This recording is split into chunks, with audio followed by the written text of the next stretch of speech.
Welcome once again to the channel. I'm your host, Octane, and today we take a look at not really possible deck combination, but just the combinations that I've been using since the start of the event. This is the combination that I've been using for the quests. It's been changing ever since the event start. As I've progressed through the crusade maps and bosses get stronger, I have to change the cards out and supplement them with other cards. So at the moment I'm using predominantly the Glorious Golem deck, and these are 40 cards from a Glorious Golem deck. First up is the one that needs no introduction. It's High Performance Unit Area. Second up is the event card. So the event card does almost the same thing like the Master Collection card. However, it's not as powerful as a Master Collection card, and it doesn't produce as much power gem or the level of power gems that the Master Collection card produces, but it does produce quite a bit of power gem. It creates 4 dark power gem ones. When supercharged, it will double the amount of gem that it creates. Every 3 turns as well, it creates 4 dark power gem ones, and if it's supercharged, that's doubled. So you can see the number of power gem this event card is gonna create. If it's supercharged, it can create 8 power gem ones with its battle skill, and it will create 8 power gem ones with its passive skill. And if you time it right, this card by itself can give you a maximum of 16 power gem ones, which is not too bad. And when it's supercharged, it will deal more damage as well. This is the Master Collection card, and this one will create power gem freeze. So it will create 5 power gem freeze, and it will double the amount of power gem it creates when it's supercharged. So it will create 10 with its battle skill, and with its passive it creates 5 every 3 turn. When it's supercharged again, it will double, so this can create a maximum of 20 power gem. So you can see that it creates a bit more power gems than its event card counterpart, but together they both can give you a full board of power gems. Now we get to the Pièce Resistance, which is the Glorious Golem, and the Glorious Golem needs no introduction. It's a card that we've been relying on massively over the last 6 to 7 months. It creates 5 dark power gem 4s while supercharged. It is double. It's got the same passive as the Master Collection card and the event card.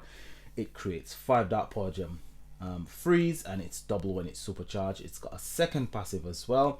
Each time this hero attacks, it creates 4 dark gems and 3 dark power gem 4s. Okay, so this is the card that's gonna give us the killer skill, and this one it's an old ultimate form, but it's not the oldest of the Beast Killer Dark ultimate forms. We've got one that I showcase in the deck preview that is much older, which I said is not really good, and this one works quite well. So this one will create 8 dark power gem 4s, and it will increase Dark Commander attack by up to 50% for 1 turn. It starts at 12.5% and it increased by 12.5% with every 100 skill points that you generate. It also can create a ultimate gem. This is when you get up to 300 skill points. Okay, so it does work with something called Showtime, but we haven't got the cards on the board that's going to generate Showtime for us, so we're not really gonna get into that. And that's one that I've been using for the quest. Does it work? Well, it does what it needs to do. However, you can find other combinations that works far better. I've been changing cards out of the combo since I started the event, primarily to try and get what I actually require from my deck. And what I require from the deck, I need the deck to produce power gems every single turn, and I need it to deal as much damage as possible every single turn, that I can get through the waves as quickly as possible.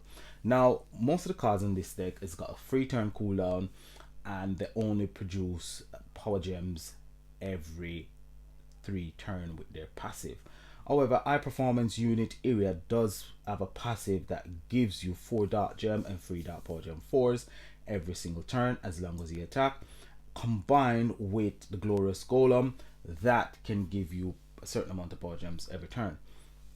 Now, to enable you to actually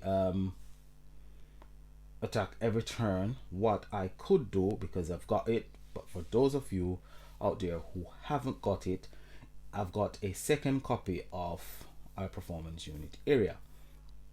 Now I could combine High Performance Unit Area with, say, Unit Area,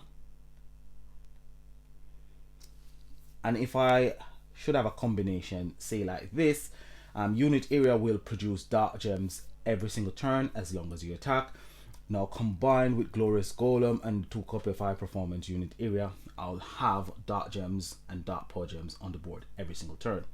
Now when I get up to 200 intensity, Unit Area will give me the supercharge, so I can double up on the supercharge status. But High Performance Unit Area, even though I've got 2 copy, only 1 status can be active at any time that comes from High Performance Unit Area. So we're going to jump right into a battle, and we're going to see how this deck actually performs, and I'll keep playing around with the deck and see if I can come up with something far better as time progresses. So where I'm at, as you can see, at Corellian, and I'm normally a player that doesn't focus on Corellian. However, this event I'm focusing primarily on Corellian. And the reason I'm focusing primarily on Corellian, it's because I want to generate as much points as possible, because a few weeks ago I was in the, not Legend League, I was in the Emperor League. Now Emperor League is the league that I like. I like being in the Emperor League. It's much more relaxed than the Legend League. Kings League is okay, but the reward is not a lot, and especially if you don't finish in the top 10, the reward is quite meager. So I tend to like being in the Emperor League. So I'm aiming to go back up to the Emperor League. So this event I'll be playing as much as possible, even though I've got a lot on. So there we go. And what I will do is activate 2 of my cards to get some power gems on the board. That will get me through this wave. I've got 3 waves because I'm not very high as I would like to be. And then on the second wave, as you can see, I've got quite a number of dark gems on the board, quite a number of power gem on the board. So again, what I will do this turn, I will activate Glorious Golem, get some power gem on the board, and this will get me through this wave. And I've only got 3 waves, so it's not too bad. So you can see we have got the supercharged status, and it will be ready here as well. So we will activate 1 of our High Performance Unit Area to keep our status going. So if we get hit by the boss, we won't take any damage, and we will get back our status. You don't have to use 2 High Performance Unit Area. You can use another card that will give you power gems every single turn. I just tend to try to use more Immortal Killer cards, because obviously Immortal Killer cards will benefit from the status, and as I said, the passive does give me a number of power gems on the board. That is very useful.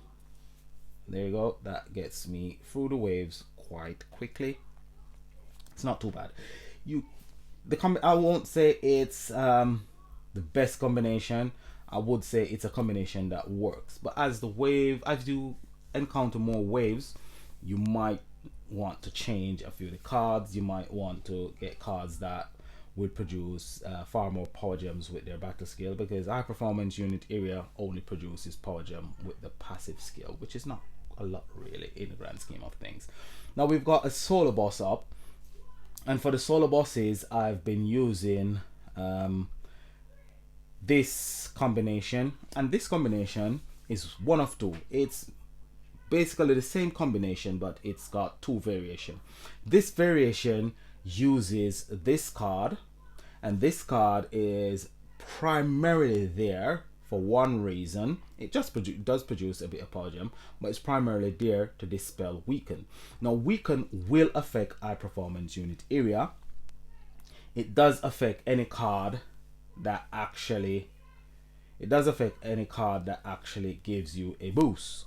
Now high performance unit area is gonna give us the boost, and it's gonna boost all our immortal killer cards on the board. It's gonna boost this one, which is one of my main damage dealer, which is Regal Revolutionaire, and it's gonna boost this one, which is the Pierce No Resistance.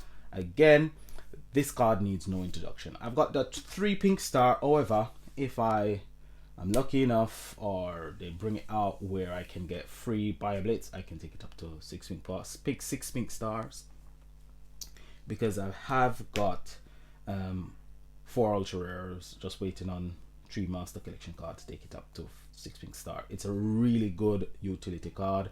I think it's one of the best utility cards in the game, alongside Hard One Gorillas, and there's a few more out there. Now what this will do, for those of you who have never seen this card before, but I pretty much doubt that most of you have never seen this card before, it will create 2 Dark Power Gem 4s and 3 Power Gem 2s, and then it will receive a bonus attack buff for 1 turn. So while the bonus attack buff is active, this card will strike an additional time after the main turn, and it will deal exactly 100% damage of the main attack. Now the main attack is the main attack of this card. It will deal 100% of the damage that this card dealt. However, it is times 5 if you use 3 keys, and that is a massive amount of damage. Really massive amount of damage. So it's a really good card. There's only 2 cards in the game that does that amount of damage: Odd One Gorillas and Freedom Fighters, making them 2 of the best, making them the 2 best nuke cards in the game overall. The 2 best nuke cards. And I hate nuke cards, but I love those 2 cards. Now let's get into the battle, and let's see exactly what this deck is actually capable of. And this deck is actually wonderful to play, because when you're playing against the guild bosses, you can just keep going on and on and on. You just produce your power gems, you match your power gems, and after you swap your power gems, you allow your cards to do their thing. Freedom Fighters will give you the nuke damage at the end. So now we're going to activate our performance unit area to get our status up. We're going to match, and after we match, we're going to activate everything, and then Freedom Fighters will do their thing at the end. So we're going to activate everything. There's no particular order once I've got my status up, and then I'm going to sort the 2 biggest that I can find and try and match everything, and we're gonna see the amount of damage done by Freedom Fighters. So 47 trillion for Freedom Fighters, and then that's a 5-time nuke damage, and it takes the boss out quite quickly. So what we've got is a 50% overkill, which is not too bad. I'm not too bothered, because you could be in a situation where you can't even kill the solo bosses. You're stuck with the solo boss on the screen. But with a deck like this, I know it's a combination of Commander and Slayer, because High Performance Unit Area is a Commander card, and the deck that I'm actually using is a Slayer deck. So that's the one for the solo bosses. Now let's take a look for the one. Take a look on the one for the actual guild bosses. Now the guild bosses are running 2 different type of debuff. They're running blind and they're running counter attack. Now High Performance Unit Area will dispel counter attack, so that's brilliant. We've actually got 3 cards that will 3 cards that 1 card really, sorry, one card that will dispel blind, and this card again is high performance unit area. Now when you look at the info on the screen, you will see the X, so it's saying that there's no card equipped that will actually dispel blind. However, when you activate high performance unit areas battle skill, in the battle skill it's got the ability to dispel all debuff when it's hit, so it becomes immune to damage for 1 turn. If hit by an enemy attack while immune, it will heal for 500% of hero's recovery. That's the first thing that it does. It cleanses all debuff affecting your team too. And if attack while immune, gain supercharge free and gain 25% damage reduction 4. That's 4 things that it does with its battle skill. And supercharge, power up certain skills and increase immortal killer's attack by 2500%, and only 1 instances of supercharge can be active at any given time. So that's the part that prevents you from using 2 high performance unit area to double up on the status, but you can use as many unit area as possible, and you can double up, treble up, you can quadruple up on the supercharge. It doesn't matter, because this does not really apply to the support card. All right, so 5 things this battle skill does. Really brilliant, making this card a brilliant utility card. Now we've got paranormal agents, and paranormal agents is the one that's going to give us our killer skill, and the killer skill is for these 2 cards again, freedom fighter and regal revolutionary. And the reason why I've chose regal revolutionary is because it creates 5 dark power gem tools plus 1 additional per 100 in immortal killer intensity. It also increases immortal killer's attack by 180%, which adds to the 2500% that we will gain from supercharge, which is quite good. It's passive. Whenever a battle skill that creates power gem is used, it heals for 2000% of your recovery, which is quite good again. It also creates 1 more dark power gem 1, then upgrades 4 dark power gem by 1 level. Quite good. Plus it's one of our main damage dealers. So we're gonna go straight into the battle, and we're gonna actually see how this deck actually performs. Now these decks are not set in stone, so you can play around with these decks. If you haven't got these cards, you can try out other cards.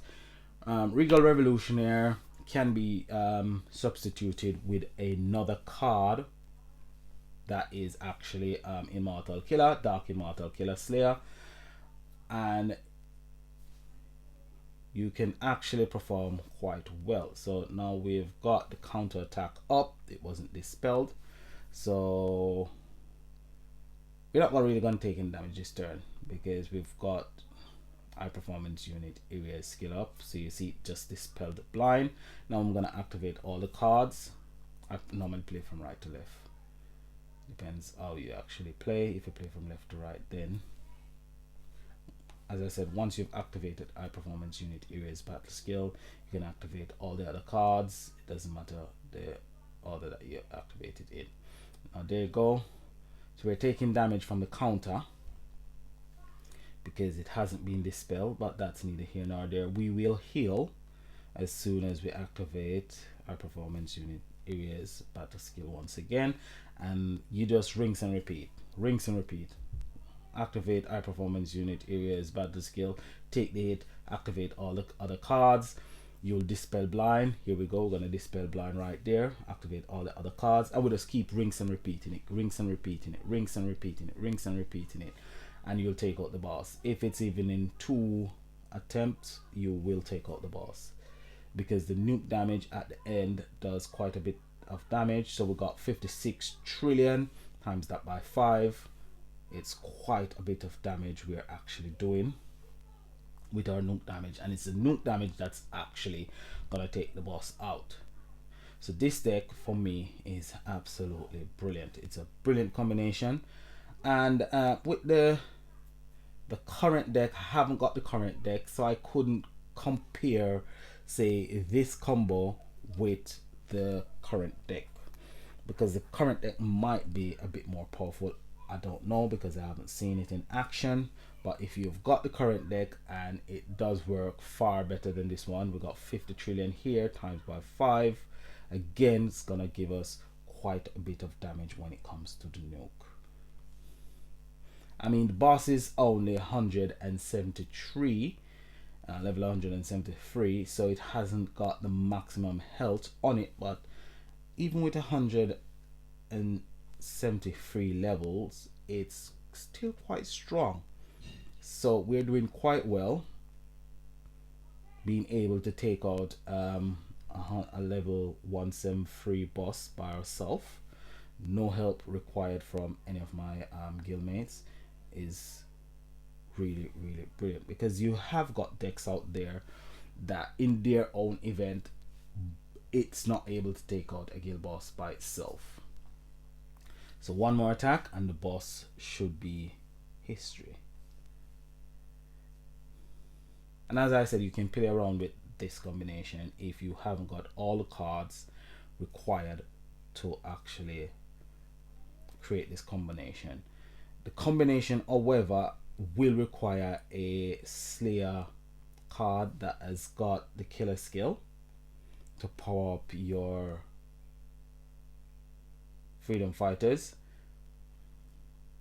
It doesn't matter if it's a older beast killer Slayer card, as long as you can get the killer status up. You might produce a bit less damage in the way of damage output if you've only got 400 damage increase coming from your killer skill.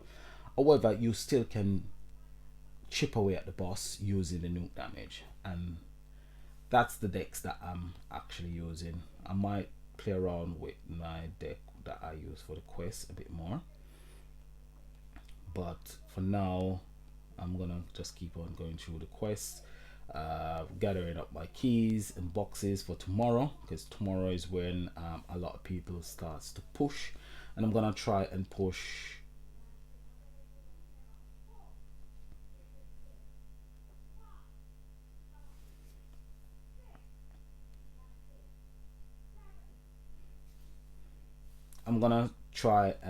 get a bit more keys and boxes for tomorrow, because tomorrow is when a lot of people actually push. So at the moment I can craft the master collection card or the ultra rare, because I've got enough. I've actually got 82 coins, but if I've got a deck like the one that I've got, do I really need to craft the ultimate form? I don't really think so, because it can be a situation where I go ahead and craft the ultimate form and I'm not really happy with it, with the deck itself, and then I revert back to the original deck that I was using, and that will be a really bitter disappointment to me. So I'm not gonna craft the ultimate form. Tomorrow when the final retro pack comes out, I'll go up to the second tier, which will give me 6 coins. I'll be on 82 coins, so I can craft the ultimate form, but I won't craft the ultimate form. I'll go into next event being able to craft the ultimate form if I don't get anything from the vault. Hopefully I get something from the vault, so I only have to craft 1 card, and that would be really nice. So hope you're enjoying the event. Hopefully the information help a few of you guys out. Haven't got any more for you today. However, next week when we go into our Earth Slayer event, we will look at the deck. We will see what we're able to come up with. Hopefully, as I said, I'll get the deck. So until next week, like, subscribe, and this is Octane saying peace, enjoy your event, and have a great day. Thanks for watching. Bye for now.